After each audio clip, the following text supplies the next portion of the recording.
What's happening, guys? Will Freeman, How to Fight Fear, on the final episode, the final video, the final audio in this series.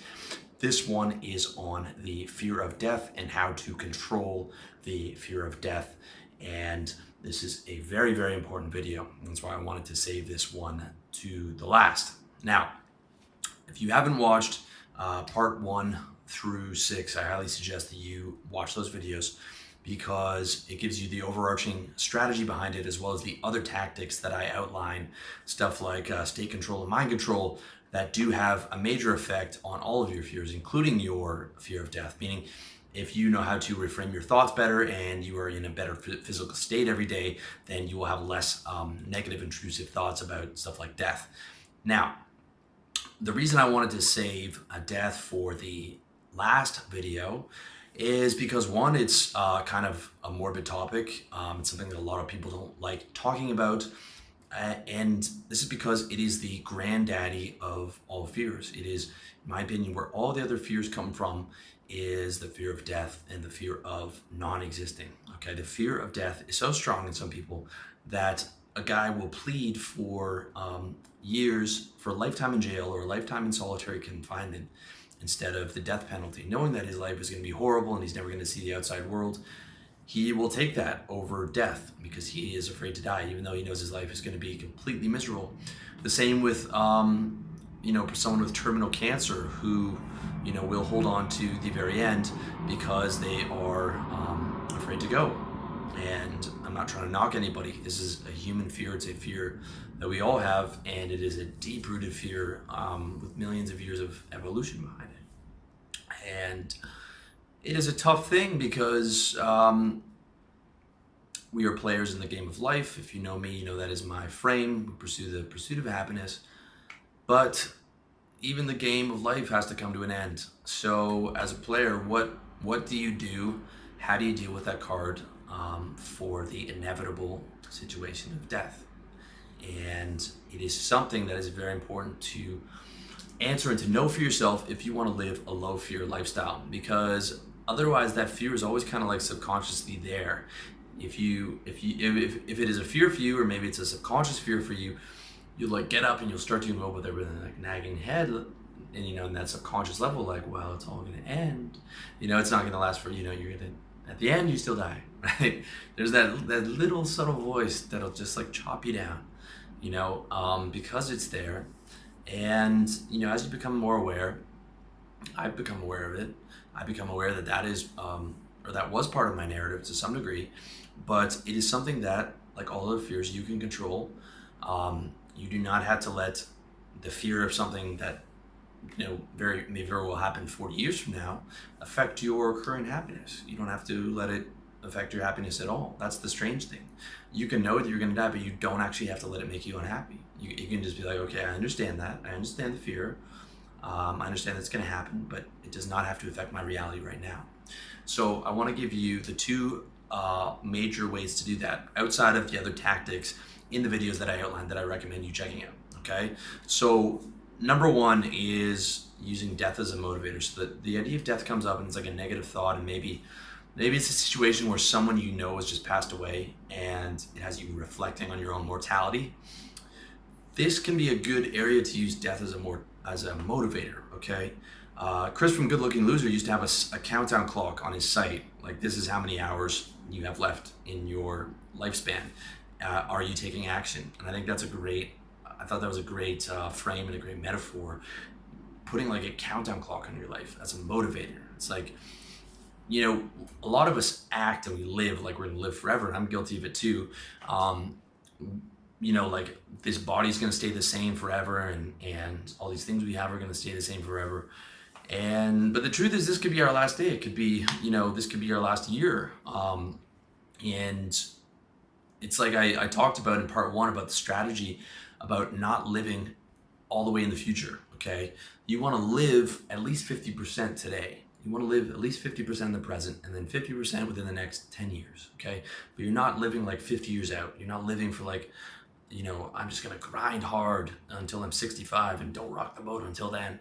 You have to live today a little bit. You have to do something fucking enjoyable today. You have to have like I mean, today is the only day that exists. It's the only moment that exists. You have to live like 50% today. And using the fear of death as a motivator is an awesome way to do that. You'd be like, you know what? I'm afraid to talk to that girl, but I'm gonna be dead soon. I don't give a fuck. That's a tiny thing that's gonna be forgotten soon. And who gives a fuck? Why not, right? Put that countdown clock on, right? I don't give a fuck. I'll go talk to that girl, whatever. The last thing you want to do is be sitting on your deathbed, wishing for what was, or wishing you did something a different way. Okay, now that doesn't really apply to like a girl. Like, I wish I talked to that girl in the mall that day, but it does apply to stuff like, man, I wish I traveled. I wish I started a business. I wish I, you know, made up with my parents or got a good relationship with my parents before they passed, or like one of those big things where you're just like, fuck it, I'm gonna do it. I don't care, I'm doing it. I'm doing it. I'm doing it. I'm doing it. I'm gonna die. Fuck it, I'm doing it. And I've had a few of those situations where I've used that before where I'm just like, I don't care, I'm gonna die. Fuck it. It's not that important anyways, right? It's not that important. It really does a good job at like framing it. The little problem that you have is like insignificant, right? It's insignificant in the scope of things. It's like, you're not gonna be here forever. You might as well fucking take a shot at it. The worst that happens is that you fail, okay? So that's how to use death as like a positive motivator for your current life and your current situation. However, the second thing that I wanna break to you is like a frame on how to use your creativity to frame death as a positive or to become death positive. And this is massive. This is a massive thing. It is maybe one of the biggest or the most important like frames in living a low fear lifestyle, which leads you to live a happier life, is getting death to the point where use your creativity to reframe it in a positive way, okay? Now, it might sound like a bit of a stretch, but hear me out, because there's 3 different options that I'm gonna lay out, okay?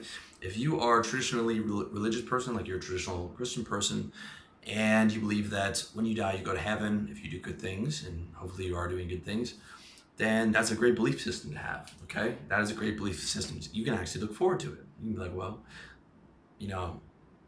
I'm not gonna be here forever. I'm suffering a little bit right now, but eventually I get to go to that nice place, all right? Now, like I keep telling you guys, I don't believe in an objective reality. I believe in a subjective reality.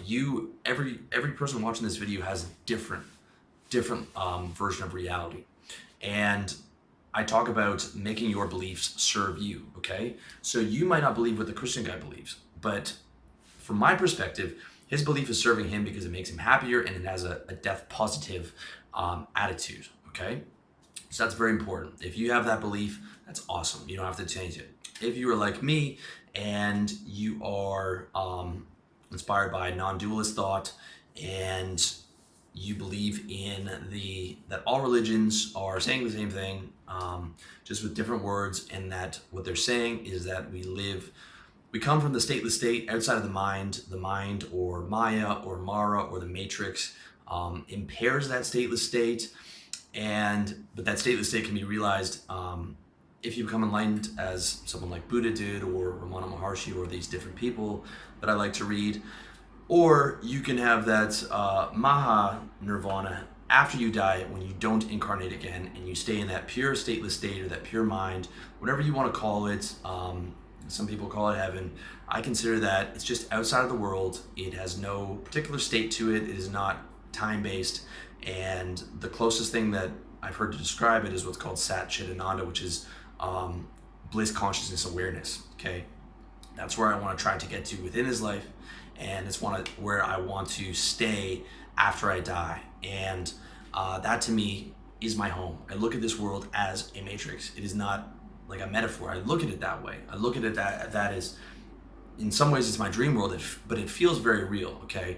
I don't want to diminish from it, but it feels very real. However, I still am focusing on, keeping part of my mind moving towards that state. And I know that, I believe that when I die, that's where I go. And to me, that's going home, and I'm ready to go home. And I believe that, and I do believe in God, in that God is the sort of bridge to that stateless state, or your guru, or whoever it is. That is, and I pray to God for things in this world, and also for a closer bridge to that stateless state and to that Some people call it communion with God, but it's that outside of the world. And I know that I believe that when I die, that's where I'm going, and I'm going home there. So when I started to believe like that, death became something that was, I'm still afraid in some ways, but I'm also looking forward to it, okay? And the fear of it, when I was younger and I didn't have a belief system, the fear of it was much stronger. I couldn't even fly on a plane, and now I was in Laos the other month and I fell asleep on takeoff because I'm like, if we crash, I'm ready to go. I'm ready to go today, all right?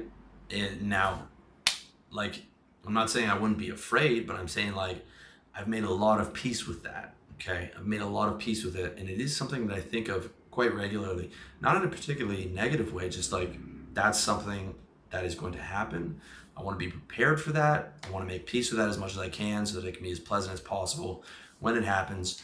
And, I want to accumulate good karma, okay? Because the other theory behind that is if you don't stay in that stateless state, then you incarnate again, and that's perhaps based on your karma.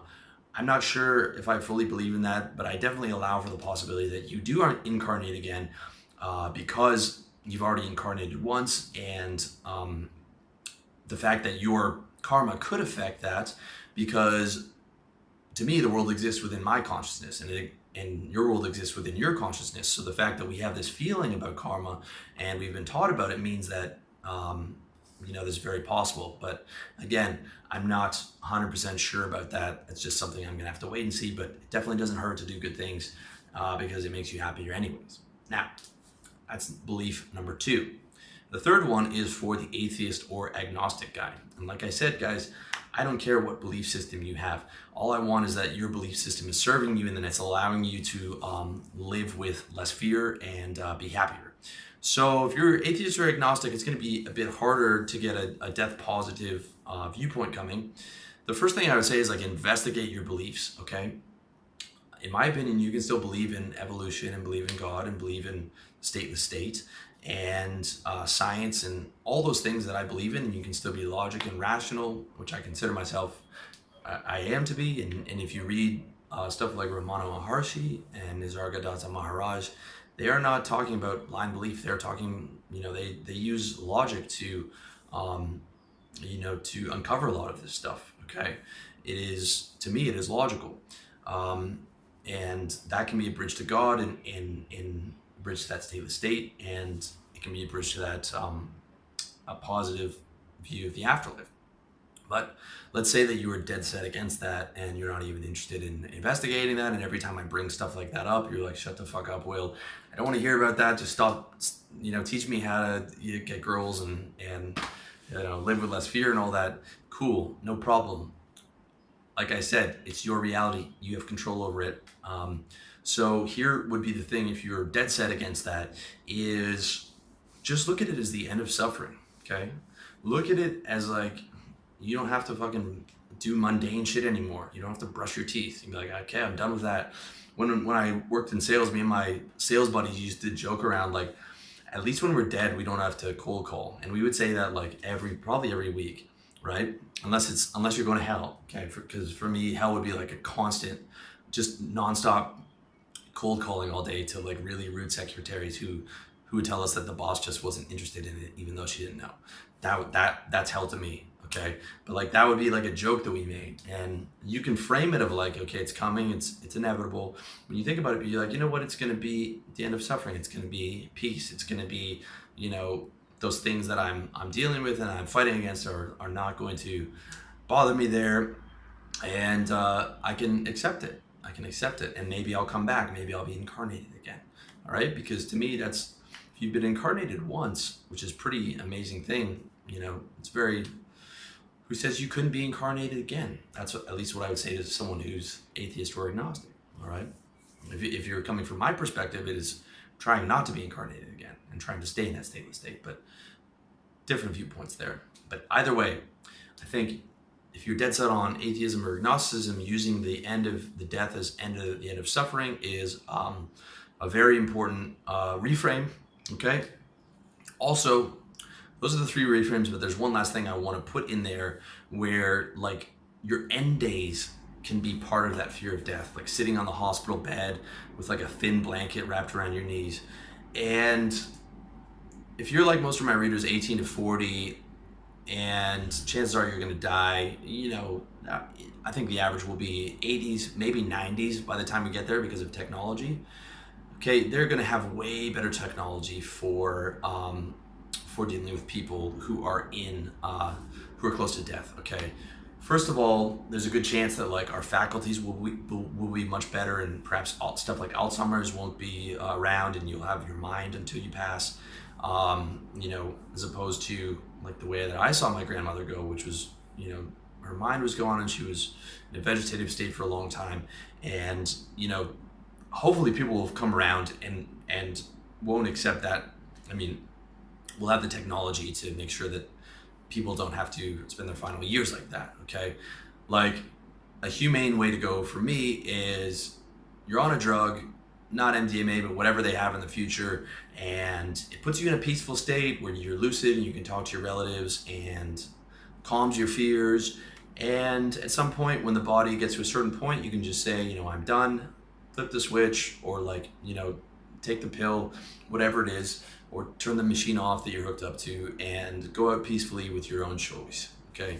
That's how I plan on doing it. And I'm pretty confident that within the next 40 years, people will have come around to like a humane way of letting people exercise control over their own death. And, they'll have proper drugs that are going to make people, easily be able to slide into that next world. All right. Now, I know that sounds a bit morbid, okay? But it is an important thing to think about, all right? It is an important thing to sit down and think about like, okay, I'm not going to be here forever. Let me go start that fucking business, man. Let me start that business. And if and as those thoughts keep coming up, just getting yourself accustomed to it with those positive reframes, because the more you do those positive reframes, the more comfortable you are with the idea. And you get to the realization that like, man, just the idea of having to die doesn't have to make me sad.